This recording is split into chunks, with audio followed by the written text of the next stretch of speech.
Good morning on this Sunday in the 21st week of Ordinary Time. Today we look at the Gospel of Luke, chapter 13, 22 to 30. This weekend at my parish, the deacons are preaching, so I'm not preaching this sermon during the Sunday Masses this weekend, but I'll still give one today. And since I am kind of doing this privately, I'll again do kind of a line-by-line type of exegesis. So here's the passage from the Gospel of Luke. Jesus passed through towns and villages, teaching as he went and making his way to Jerusalem. Someone asked him, "Lord, will only a few people be saved?" So the first thing I think I would like to ask is, well, why is this person asking this question? What's the context of this question? And in the first century Judaism, there was this debate among scholars of whether the restoration, of Israel. Remember, so the Old Testament is full of promises that Israel, which was, again, when we read First Kings and Second Kings, was conquered and the people exiled. And we also got to remember that in this nation was divided up into two kingdoms, a northern kingdom and a southern kingdom. The southern kingdom consisted of just two of the 12 tribes of Israel. So, again, remember, the whole nation of Israel is made up of 12 tribes, and in those 12 tribes is two kingdoms. Two of the tribes formed the southern kingdom, and the other 10 tribes formed the northern kingdom.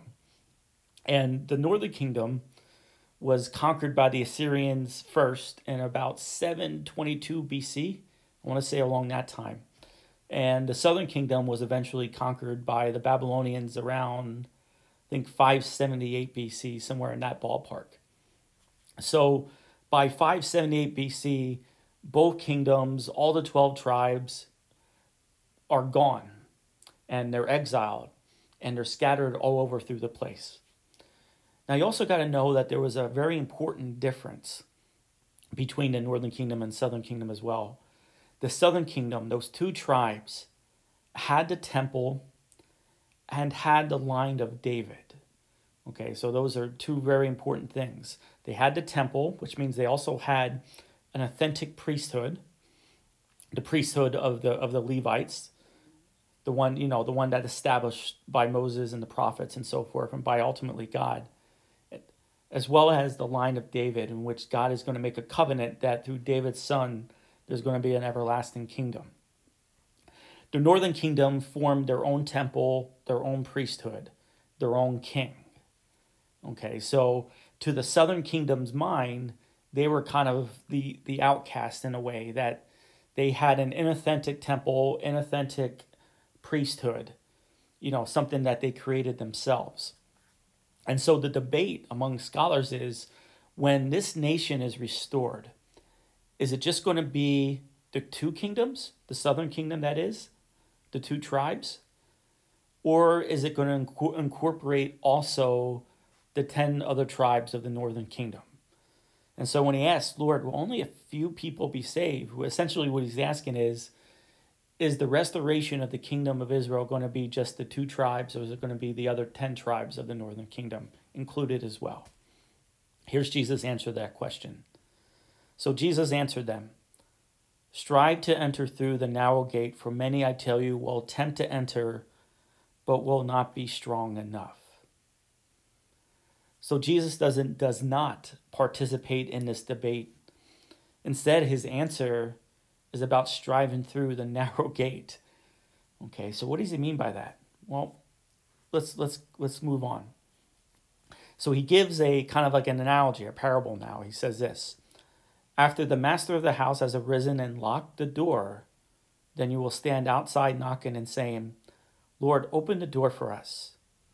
And he will say to you in reply, 'I do not know where you are from.' And you will say, 'We ate and drank in your company, and you taught in our streets.' Then he will say to you, 'I do not know where you are from.'"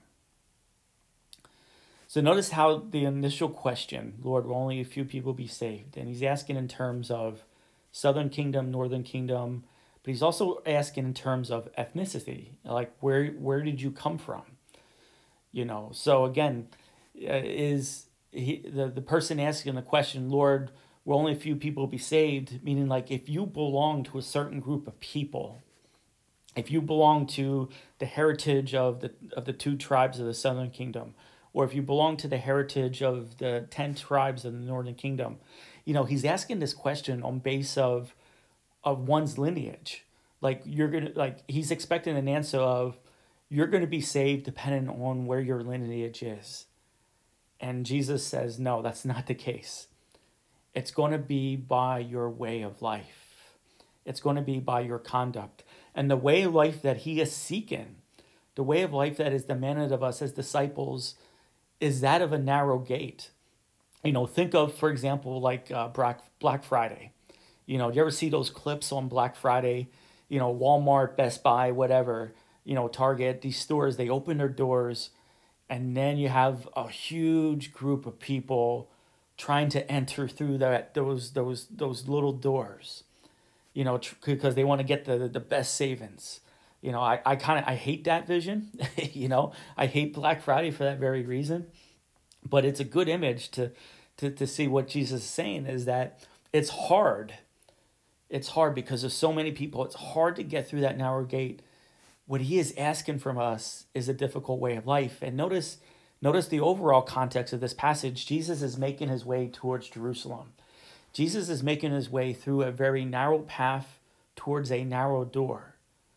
I mean, if you think about it now, Jesus is making his way to Jerusalem. There's large groups of people with him. But when he gets to Jerusalem and ultimately to the cross, that's where his destination is. That's the door where he's entering into. When he gets to that door, that is the door of the cross, there's going to be only a few people with him. All these people, including the apostles, will not be with him through that narrow door. It will be what? It will be like Mary, and it will be Mary Magdalene, and the one apostle John, and maybe a couple other women, and that's it. That's it. That's what I mean. The way of life and the demand of discipleship that Jesus is asking is hard. And so he continues, I do not know where you are from. Okay? Because again, ethnicity has nothing to do with being saved. Depart from me, all you evildoers. So again, this problem of sin. It's going to be sin that's going to allow us into the kingdom or not allow us to be in the kingdom. And there will be wailing and grinding of teeth when you see Abraham, Isaac, and Jacob and all the prophets in the kingdom of God, and you yourselves cast out. Abraham, Isaac, Jacob, the prophets, what do they all have in common? They had a very tough life, but yet they were very faithful. Very faithful in the difficulties and the crosses in their life. Their door, again, a narrow door, a tough way of life, but they remain faithful and steadfast to God. And then he continues, and people will come from the east and the west and from the north and the south and will recline at the table of the kingdom of God. For behold, some are last who will be first, and some who are first will be last. Notice that last line, that people will come from the east, west, north, and south. Again, so maybe Jesus is saying, that the 10 kingdoms are included, but I would also say when he says north, east, west, and south, he's also talking about the Gentiles. And again, ethnicity, your lineage, has nothing to do with it. But do you have the determination to go and walk in the way of Christ, which is going to include carrying the heavy crosses that we carry in life? Going back to that Black Friday image, all those people, that large group of people going through the narrow doors, if you remain persistent and faithful to God, if, all the challenges in life, if you remain steadfast, you will eventually make it through that door. You'll eventually get into the building. But it's going to take persistence and determination. How many people in life, when the trials come and difficulties come, they stop with the faith? And maybe we see it in ourselves as well. There are times when we feel terrible and the crosses are really heavy to carry in our lives. And so what do? We stop praying. stop going to Mass, stop the sacraments. We question and ask ourselves, is this all worth it? Isn't it easier to go through the wide door of just living life according to our own passions, wishes, desires, the very quick and easy fix to make us feel good in life, which often happens at the expense of others and the expense of our love of God. Enter through the narrow gate. I hate to say this, I've said it before, but discipleship is tough. What Jesus is asking for us is not going to be easy. It's going to be hard. But the narrowness of carrying our crosses, remain faithful and persistent so that we can have the strength and determination to get through that narrow door. May God bless you.